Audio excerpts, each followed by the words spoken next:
Hello friend, कैसे हो आप लोग? मस्त होंगे, स्वस्थ होंगे। आज और त्रिकोणमिति का एक और नया क्वेश्चन है, हाइट एंड डिस्टेंस। तो चलिए स्टार्ट करते हैं। धरती पर एक मीनार ऊर्ध्वाधर खड़ी है।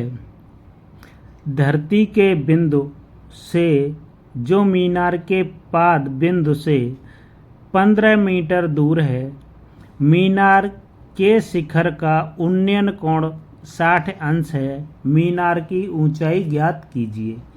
ये क्वेश्चन है। कोई एक मीनार है, वो ऊर्ध्वाधर खड़ी हुई है। उसके धरती के बिंदु, ठीक है, धरती पे जहाँ पे उसका बिंदु केंद्र है, वहाँ से देखो समझाते हैं। ये कोई मीनार बना रहे हैं हम, ठीक है। यहाँ पर ये बिंदु है, इसका बिंदु जो मीनार का पाद है ना, ये है। यहाँ से 15 मीटर की दूरी पर है ना। कितनी दूरी पर? 15 मीटर की दूरी पर।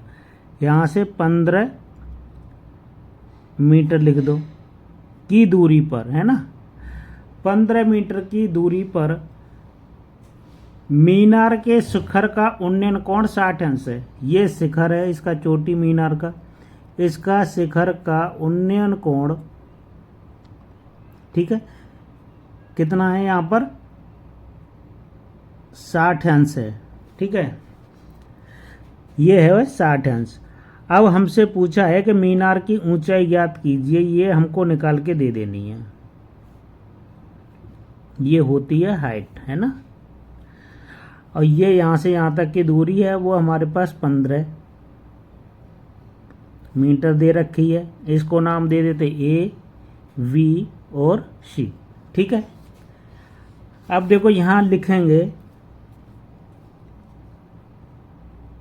समकोण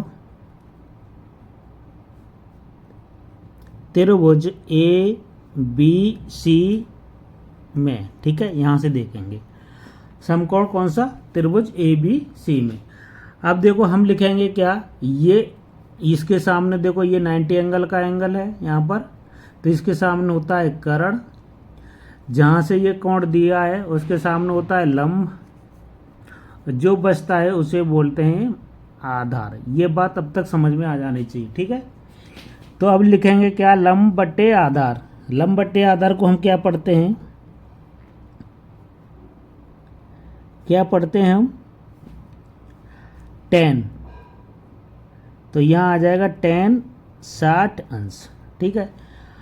अब यहाँ से हम h बराबर करेंगे तो यहाँ हो जाएगा 15 इंटू tan 60, ठीक है। tan 60 हो जाएगा। अब देखो यहाँ पर tan 60 की वैल्यू लिखनी है, तो tan 60 की वैल्यू कितनी होती है वो हमें पता होनी चाहिए। tan 60 की वैल्यू होती है वर्गमूल 3, ठीक है। यही आंसर है।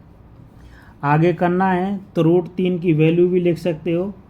√3 की वैल्यू होती है हमारे पास 1.73।